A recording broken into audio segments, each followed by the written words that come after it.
मैं धन्य हो गया प्रभु, आपकी कृपा पाकर मैं धन्य हो गया। आज मेरी प्रजा और मेरे पूर्वज कितने प्रसन्न होंगे कि शोणितपुर की धरती पर मैं आपके पदार्पण का निमित्त बन सका।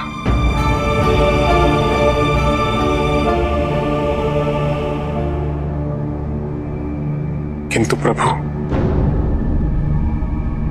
मेरी चिंता केवल इतनी है कि मेरा अपनी शक्तियों पर नियंत्रण नहीं है। प्रभु, मुझे भय है कि कहीं कोई ऐसी परिस्थितियां न उत्पन्न हो जाएं कि मेरी शक्तियां आपको चुनौती दे बैठे।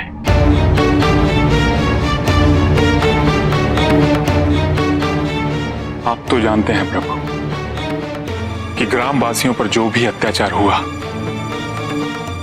वो मेरी इच्छा के अनुकूल नहीं था। मुझे तो सुध ही नहीं थी कि ये क्या हो रहा है। बाणासुर, यदि तुम अपनी शक्तियों पर नियंत्रण पाना चाहते तो सर्वप्रथम तुम्हें इस बेसुधी से जागृत होना होगा। निरंतर प्रयास करना होगा तुम्हें अपने मन को नियंत्रित करने के लिए। मैं तो केवल तुम्हें भारी संरक्षण प्रदान कर सकता, किंतु आंतरिक परिवर्तन और अनुशासन का दायित्व केवल तुम्हारा है, जिसके बिना तुम इस वरदान का सदुपयोग कभी नहीं कर पाओगे।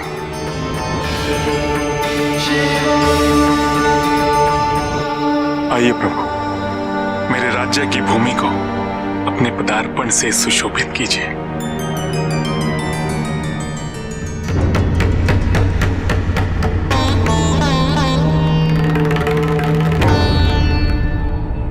पिताजी को वापस लाने की कोई युक्ति सोचनी नहीं होगी। क्या करूं जिससे पिताजी उस वचन से मुक्त हो जाए। मामा जी, यदि मामा जी साथ होते तो ऐसी चिंता होती ही नहीं। स्मरण रहे गणेश,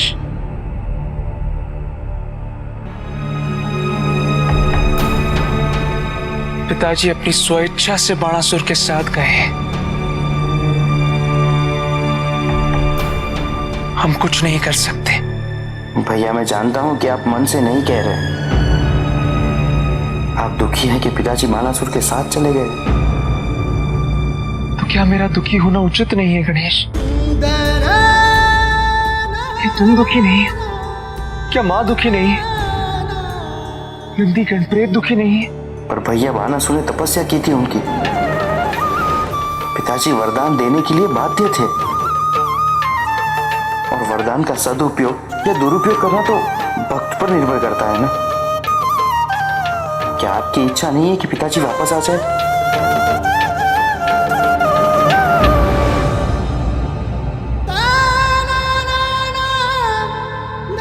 मेरी इच्छा होने से क्या अंतर पड़ेगा गणेश? अंतर पड़ेगा भैया। यदि इच्छा प्रबल हो तो उसकी पूर्ति का मार्ग प्रत्यक्ष अवश्य होता है। यदि हम यही सोचते रहे कि ये सब नहीं होना चाहिए था, तो क्या समस्या का समाधान प्राप्त होगा हमें? इस समय मैं माँ के दुख के अतिरिक्त नहीं कुछ देख पा रहा हूं, नहीं कुछ सोच पा रहा हूं।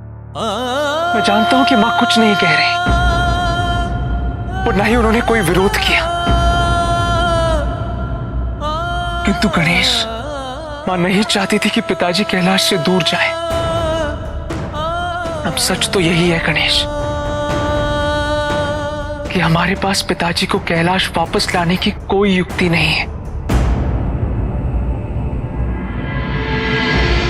युक्ति तो अवश्य सूझेगी भैया। मुझे केवल आपका साथ चाहिए।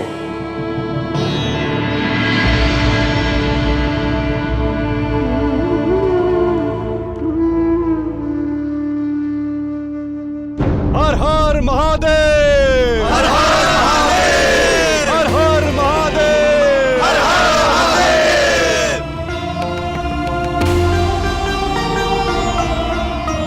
आज शोणितपुर की प्रजा के सभी सुकर्म, सभी पुण्य फलित हुए हैं। आज शोणितपुर के लिए अत्यंत शुभ दिन है, क्योंकि आज स्वयं महादेव हमारे बीच पधारे। हर हर महादेव। आज से महादेव मेरे प्रभु यहीं शोणितपुर में वास करेंगे। मैं कृतज्ञ हूं कि महादेव ने मेरी भक्ति स्वीकार की, मेरा निवेदन स्वीकार किया और बिना किसी संकोच दुविधा के यहां मेरे साथ शोणितपुर चले आए। हर हर महादेव। हर हर महादेव।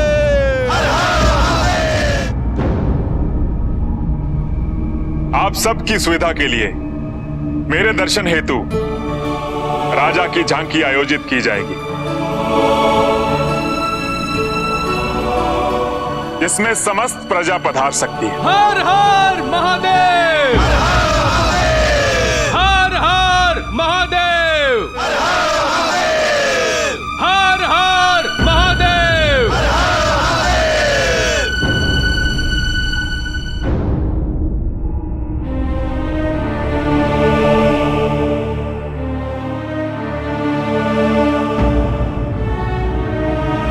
अपने भक्त की सहायता करना आराध्य का कर्तव्य होता है। मैंने तुमसे जो कुछ भी कहा है पार्वती,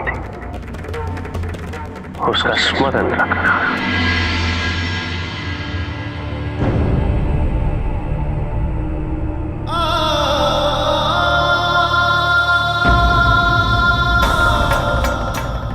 निसंदेह प्रभु के जाने से माता अत्यंत व्याकुल हो गई है।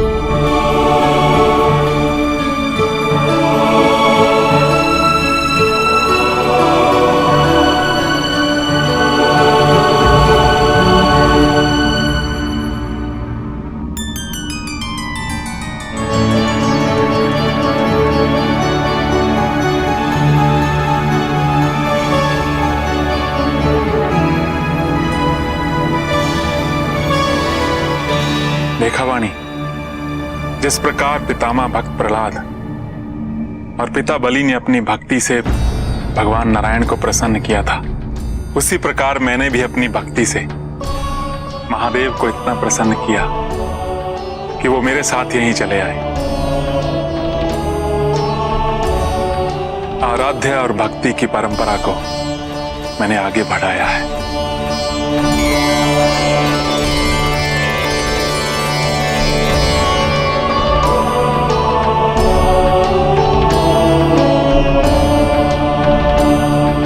इस भवन में और इस मन में तो आप सदैव वास करते रहे। मैंने प्रतिदिन प्रति क्षण आपकी आराधना की है, और कभी स्वप्न में भी नहीं सोचा था कि आप साक्षात प्रकट होकर मुझे स्वागत करने का सुअवसर देंगे। तुम्हारा कल्याण हुआ नहीं। आपका स्वागत है। आइए प्रभु।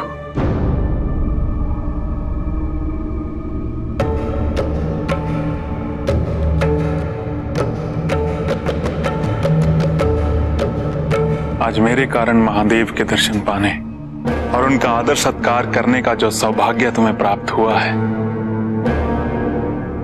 उससे तुम कितनी प्रसन्न हो ये स्पष्ट है।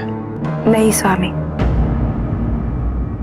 महादेव का यहाँ पधारना उनकी इच्छा के बिना संभव हो ही नहीं सकता। उन्होंने आपकी प्रार्थना स्वीकार की और हमें दर्शन देने की कृपा की। ये ना आपकी उपलब्धि है, ना ही किसी और की। इसे केवल हमें महादेव की कृपा समझकर स्वीकार करना चाहिए।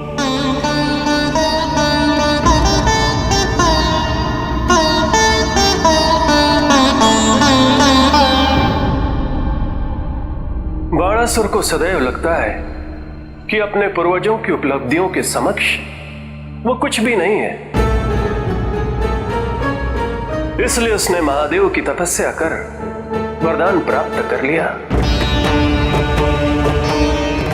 और वो समझने लगा कि उसकी उपलब्धियां प्रहलाद और बलि से कहीं अधिक है। किंतु वो ये नहीं समझ पा रहा है कि उसके पूर्वज अपने आप को अपनी उपलब्धि से परिभाषित नहीं करते थे, क्योंकि वो जानते थे कि उनकी उपलब्धियां उनके आराध्य की महिमा से संभव हुई है, उनकी कृपा से संभव हुई है। और इस तथ्य को न समझ पाने के कारण अब जब उसके आराध्य को, उसके संरक्षक महादेव को अधिक महत्व मिल रहा है तो उसकी हीन भावना उसे अधिक दुखी कर रही है। महादेव वो कर रहे हैं जो उन्हें उचित लगता है।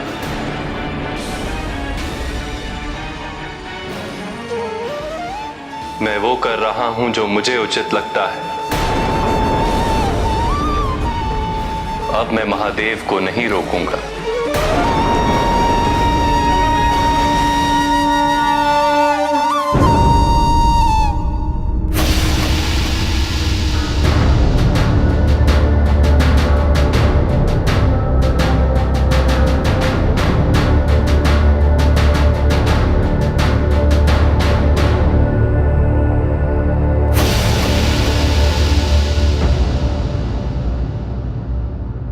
हमें माता के दर्शन करने जाना है मानसरोवर में।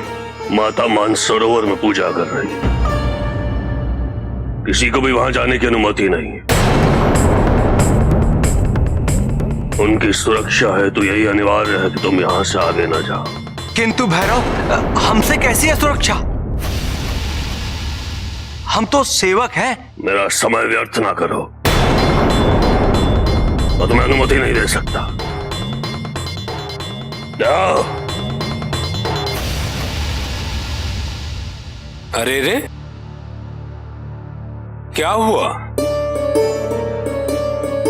और तुम सब भैरव से किस बात की चर्चा कर रहे हो? नहीं नंदी, हम तो इनसे नम्र निवेदन कर रहे हैं कि आप हमें मानसरोवर जाने दें, परंतु ये कह रहे हैं कि माता की सुरक्षा के हेतु आवश्यक है कि हम वहां ना जाएं। अब कैलाश पर उद्दंडता और उधम कुछ कम होगा। भैरव, आप बिल्कुल ठीक कर रहे हैं, बिल्कुल।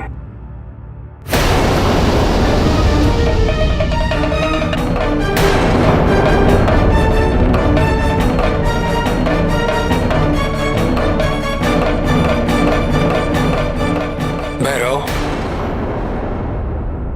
मैं स्मशान से भस्म लाने जा रहा हूं। माता को प्रभु की पूजा हेतु भस्म चाहिए। मैं तुम्हें अनुमति नहीं दे सकता।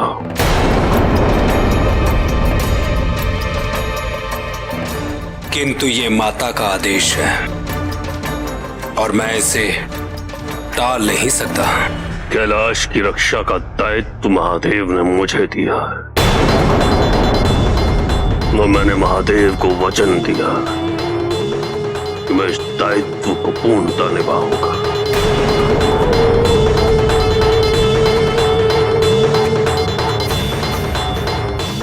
और मैं ये वचन किसी के लिए नहीं तोड़ सकता। महादेव ने आपको कैलाश की रक्षा का दायित्व सौंपा है। कैलाश में वास करने वालों को रोकने का नहीं,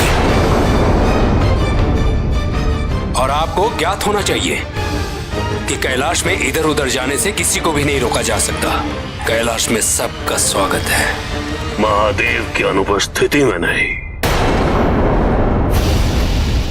माता, हमारी रक्षा करें माता, हमारी रक्षा करें माता, हमारी रक्षा करें माता, हमारी रक्षा करें माता, हमारी रक्षा करें।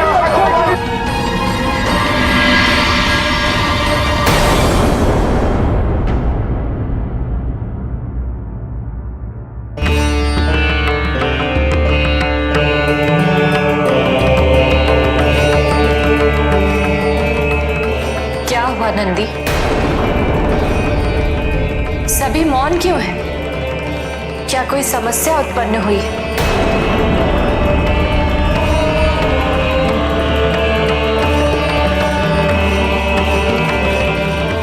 नंदी, इसे हमारा आदेश समझो और हमें परिस्थिति से अवगत कराओ अविलंब।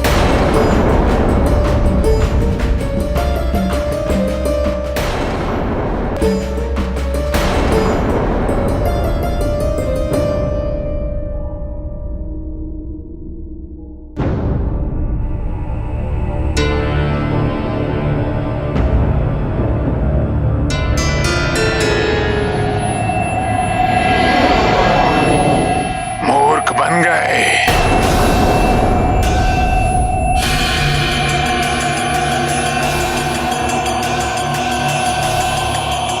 मूर्ख और नहीं तो क्या।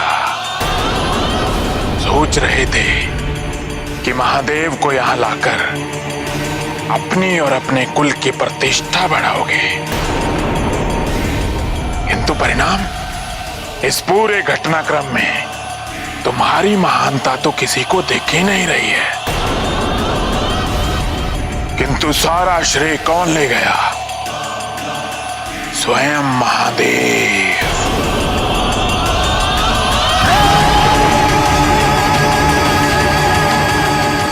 सब सोच रहे थे कि महादेव का यहां आना उनकी ही कृपा है, उनकी ही महानता है, और शेष जो श्रेय है वो तुम्हारी प्रजा और यहां तक कि महारानी भी स्वयं अपने ही सौभाग्य को दे रही है, तुम्हें नहीं। किंतु तुम्हें क्या मिला? कुछ भी नहीं।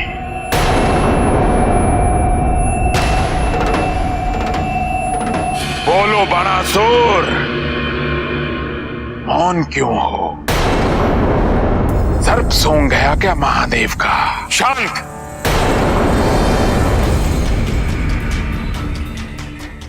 शांत। मुझे ऐसा कदापि नहीं लगा कि मैंने कुछ नहीं किया। स्मरण रहे, दशानन को महादेव ने अपना सबसे बड़ा भक्त कहा है, किंतु उसके पश्चात भी वो उसके साथ लंका नहीं गए। अपितु मेरे साथ शोणितपुर में आए। इस बात का अहंकार नहीं है मुझे, तनिक भी नहीं। मैं अपनी प्रजा और अपनी पत्नी की प्रसन्नता का कारण बना, यही मेरा सबसे बड़ा पुरस्कार है।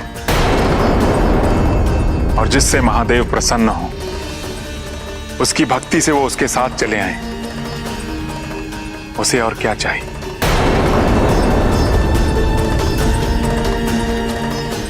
स्मरण रहे, तुम कुछ भी कहते रहो, किंतु तुम्हारी इन निरर्थक बातों का मुझ पर कोई भी प्रभाव नहीं पड़ेगा।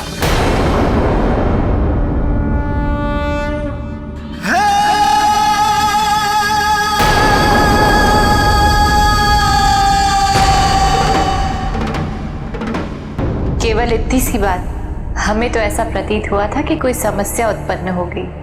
माता, ये गंभीर ही तो है, और समस्या अभी नहीं तो शीघ्र आ जाएगी। देखो नंदी, भैरव का उद्देश्य तुम्हारा या गणप्रेत का अपमान करना कदाचित नहीं।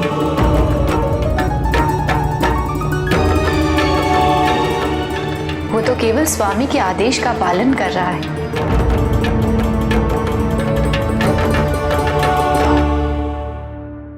भैरव, तुम्हें ज्ञात होना चाहिए कि नंदी और गणप्रेत हमारे और स्वामी के अति प्रिय है। ये तो सदैव कैलाश की रक्षा करते आए हैं, हमारी सेवा करते आए हैं। उनसे कभी कोई असुरक्षा उत्पन्न नहीं हो सकती। असुरक्षा इनसे नहीं, इनके अनवरत आवागमन का कोई भी अनुचित लाभ उठा सकता है। कोई भी इनका वेश बदल कर कैलाश में आ सकता है। नहीं भैरव, तुम निश्चिंत रहो। ये कैलाश यहाँ कोई आक्रमण नहीं कर सकता है, और यदि ऐसा विचार किसी के मन में आए भी तो तुम्हारी उपस्थिति ही पर्याप्त है उसे भयभीत करने के लिए।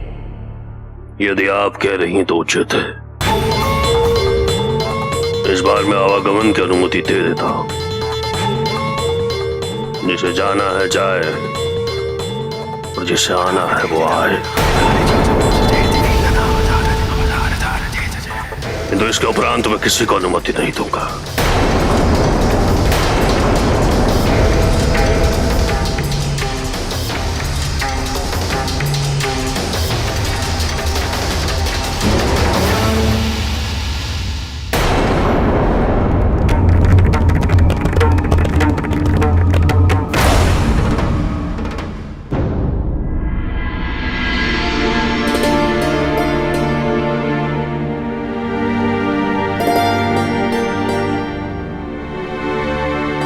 आइए प्रभु।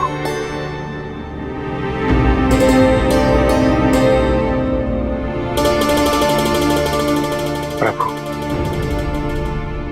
मैं आपको यहां ले तो आया हूं, किंतु मैं जानता हूं कि आपको कैलाश कितना प्रिय है।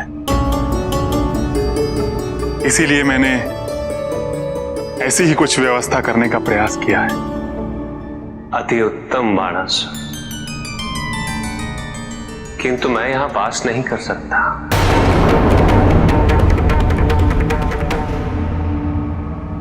क्या हुआ प्रभु? मुझसे कोई भूल हुई क्या? यदि किसी प्रकार की कोई कमी रह गई हो तो मुझे क्षमा कर दीजिए। मैं अभी उसे ठीक करवा देता हूं।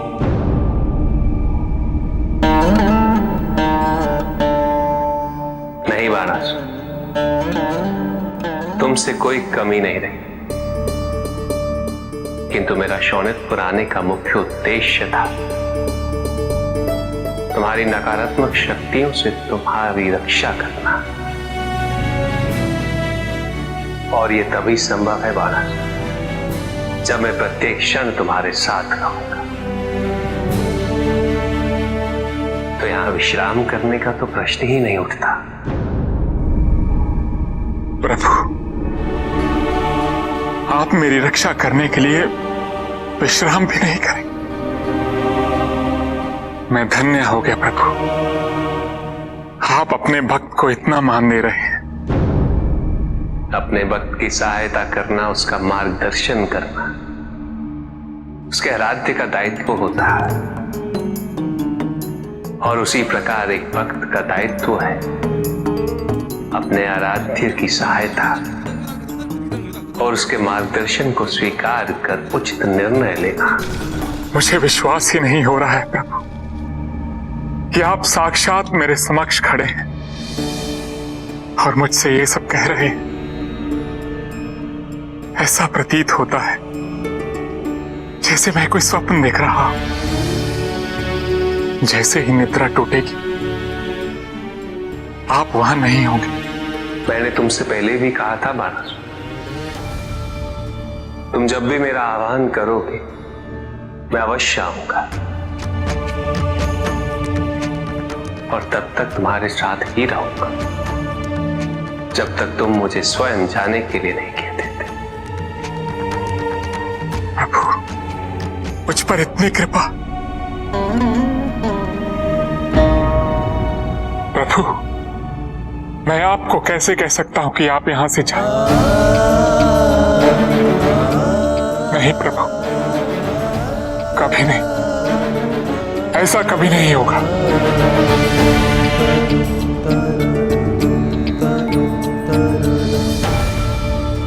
क्षमा करें प्रभु, क्षमा करें महाराज।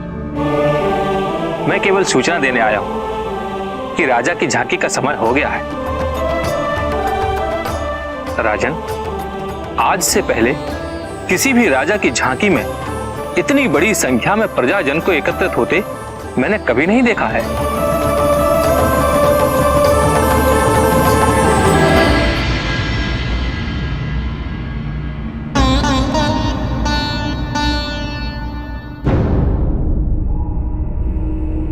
मामा जी कैलाश नहीं आए। प्रसाद वितरण के समय मां उनकी प्रतीक्षा कर रही थी। हाँ भैया, पिताजी और मामा जी में ऐसी मतभिन्नता पहले कभी नहीं देखी। मां की चिंता इससे और भी बढ़ गई होगी।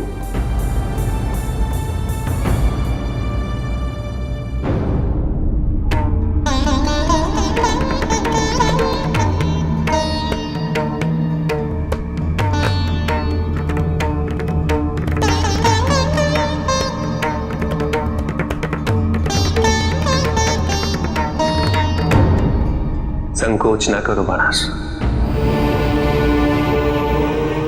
तुम एक राजा और राजा सिंहासन पर ही विराजित है। मैं केवल तुम्हारा रक्षक हूं और रक्षक का स्थान राजा के समीप होता है।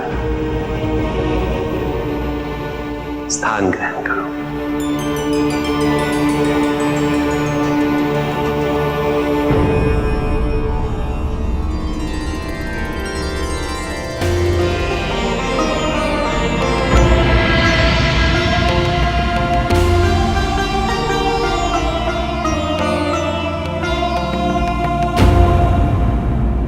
आज आपके पूर्वज कितने गौरवान्वित होंगे।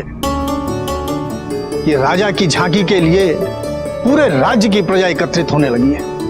प्रजा के लिए प्रवेश द्वार खोल दिए जाएं। हर हर महादेव, हर हर महादेव, हर हर महादेव, हर हर महादेव, हर हर महादेव, हर हर महादेव, हर हर महादेव,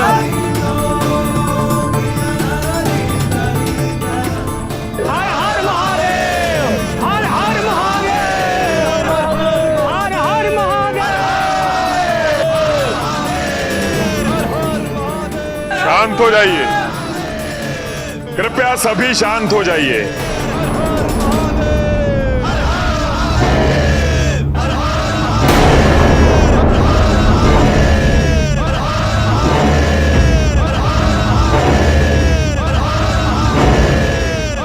शांत।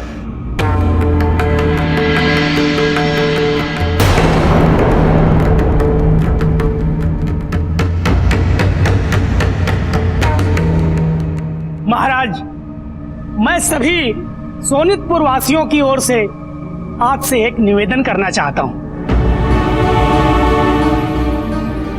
जैसे ही राज्य में पता चला कि महादेव स्वयं पधारे हैं, तो हम सभी यहाँ पर उनके दर्शन हेतु आ गए।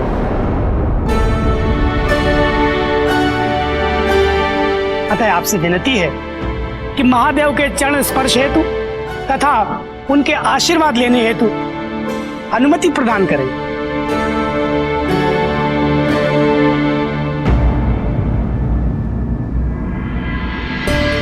हर हर महादेव,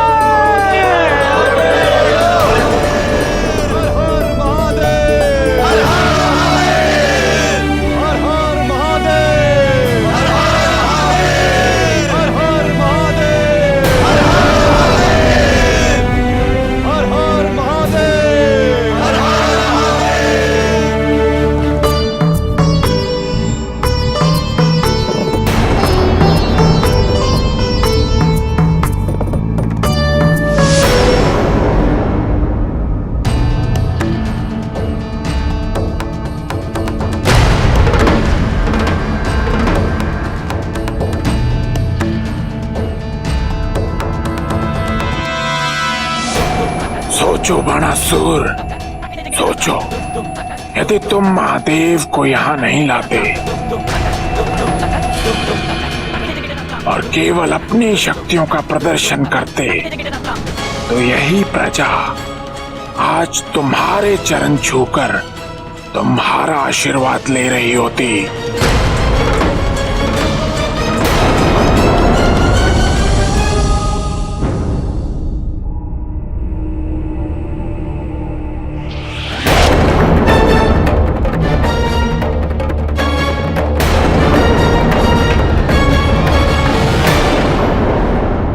किसने किया है ये दुस्साहस?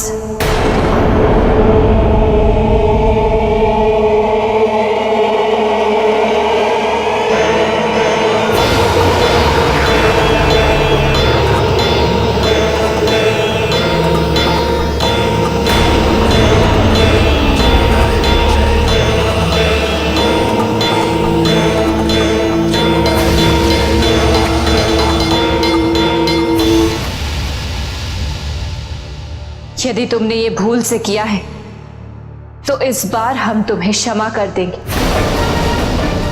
हट जाओ। मैंने आपसे पहले ही कह दिया था देवी कि मैं केवल उससे एक बार आवागमन की अनुमति दे रहा हूं, उसके पश्चात मैं आवागमन की अनुमति नहीं दूंगा।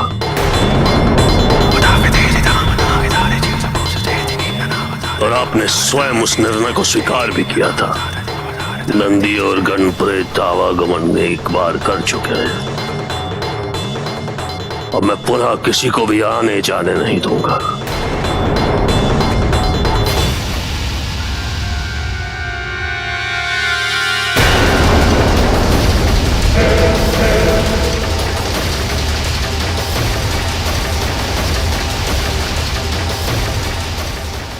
भैरव, हमारा मार्ग अवरुद्ध ना करो और मर्यादा का स्मरण रहे। तुम ये भूल रहे हो भैरव कि हम कौन हैं, और हमें कैलाश में ऐसा द्वारपाल नहीं चाहिए जो हमारी आज्ञा का पालन ना करे। मैं केवल महादेव के आदेश का पालन कर रहा हूं। महादेव ने अपनी अनुपस्थिति में कैलाश की रक्षा का दायित्व मुझे सौंपा है। हम तुमसे अंतिम बार कह रहे हैं, यदि तुम अब भी नहीं हटे तो तुम्हें इसके परिणाम भुगतने होंगे। परिणाम की चिंता भैरव नहीं करता। भैरव,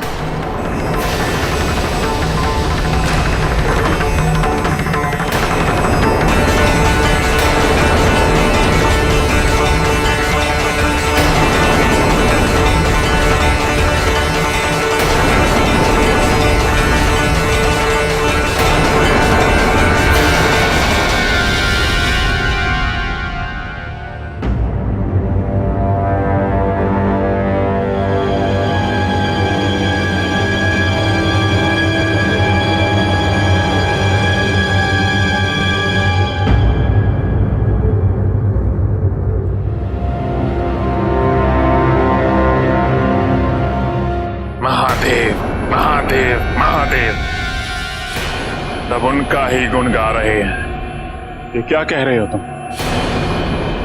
महादेव का गुणगान ही तो होना चाहिए, वो आराध्य है मेरे। नहीं बाणासुर, नहीं, वो तुम्हारे आराध्य देव होंगे, किंतु बाणासुर, यदि महादेव यहां रह गए तो तुम केवल उनके सेवक बन के रह जाओगे। तुम्हारी प्रजा तो तुम्हें पूछेगी भी नहीं। इसीलिए महादेव को यहां से जाना होगा, उनको यहां से जाना ही होगा। बाणासुर, बंद करो मुझे भ्रमित करना। तुम्हारे इन नकारात्मक विचारों से अपनी रक्षा हेतु ही मैं महादेव को यहां लाया हूं। ये निसंदेह तुम्हारा भय है। यदि वो यहां रहे तो तुम्हारे अहंकार को नष्ट कर देंगे, तुम्हें हिंसा नहीं करने देंगे।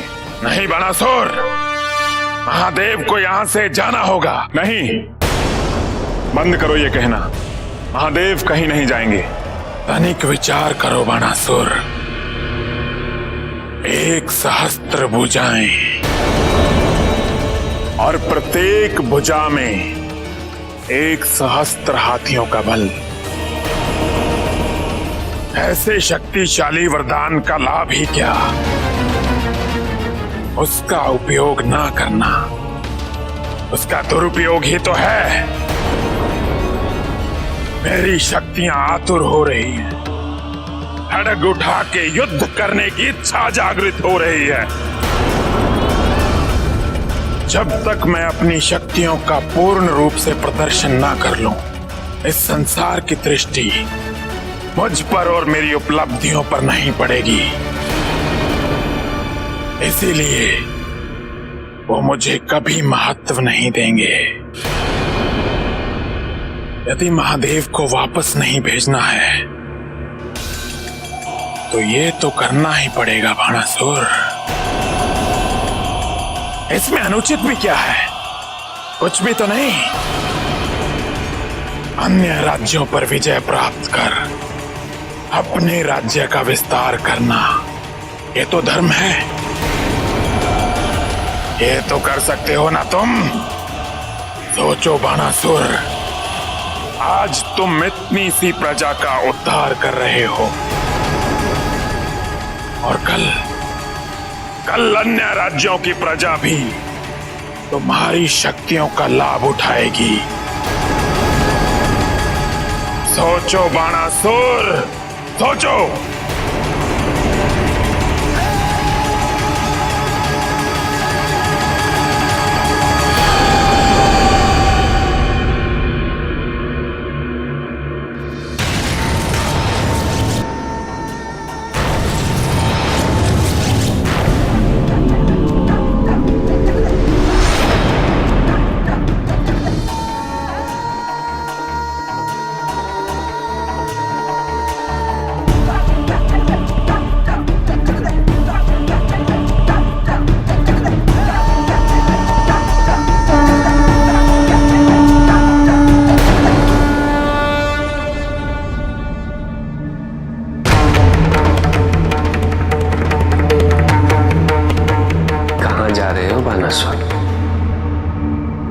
युद्ध करने प्रभु। युद्ध? हाँ प्रभु, आपके द्वारा दी गई शक्तियों का सही उपयोग कर राज्य विस्तार करने हेतु। बाणासुर, ये शक्तियां मैंने तुम्हें पराक्रम करने के लिए नहीं, धर्म की रक्षा के लिए दी हैं, परोपकार के लिए दी। और परोपकार का अर्थ ये नहीं कि तुम किसी भी राज्य पर आक्रमण कर अपना आधिपत्य स्थापित कर लो।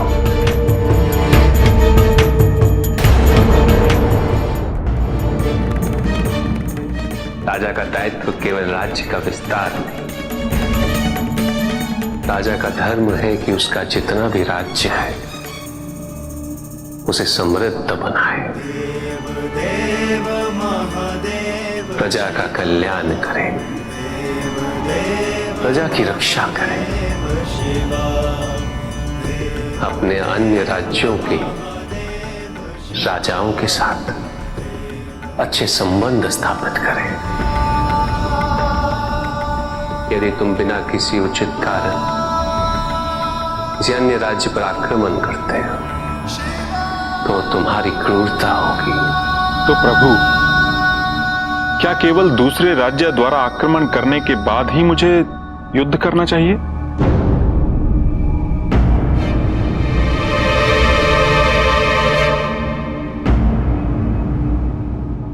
क्या सोच रहे हो बाणासुर? प्रभु, आप सदैव मेरे साथ रहिए। एक क्षण भर के लिए वे मुझसे दूर न जाए, क्योंकि मुझे भय है प्रभु कि कहीं ये शक्तियां मुझसे कुछ अनर्थ कार्य न करवा दें। बाणासुर, मेरा उद्देश्य तो केवल तुम्हें आत्मनिर्भर बनाना है। ये युद्ध तो तुम्हारा आंतरिक युद्ध है। मैं तो केवल इस युद्ध में तुम्हारा मार्गदर्शन कर सकता हूं। इस युद्ध में क्या करना है निर्णय तुम्हारा होगा, और यही निर्णय निर्धारित करेगा कि तुम अपने मन को नियंत्रित करने में सफल हो सके हो या नहीं। मैं तो सदैव तुम्हारे समीप, प्रतिपल तुम्हारे साथ हूं। जब भी तुम्हें मेरी आवश्यकता होगी मुझे बुला देना, मैं अवश्य आऊंगा। यदि तुम्हें यह लगता है कि कि तुम स्वयं इस आंतरिक द्वंद का सामना कर सकते हो तो मुझे अत्यंत प्रसन्नता होगी।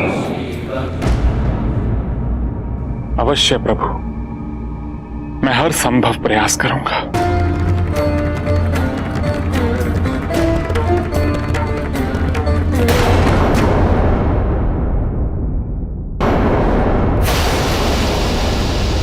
यदि तुम पे हम अब तक आक्रमण नहीं कर रहे हैं तो वो केवल इसलिए क्योंकि तुम स्वामी के अंश हो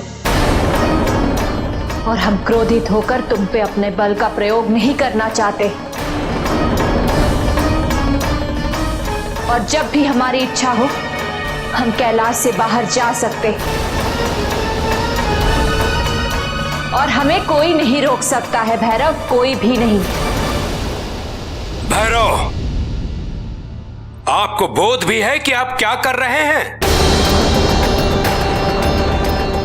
जगत माता, माता आदिशक्ति के आदेश का आप पालन नहीं कर रहे हैं। माता का आदेश तो महादेव के आदेश के समान ही है। अवश्य होगा नंदी, किंतु मैंने तो वचन केवल महादेव को दिया है। भैरव, मां का मार्ग अवरुद्ध ना करें। मैं कहता हूं इसी क्षण मार्ग से हट जाइए, अन्यथा मुझसे युद्ध करने हेतु तैयार हो जाइए।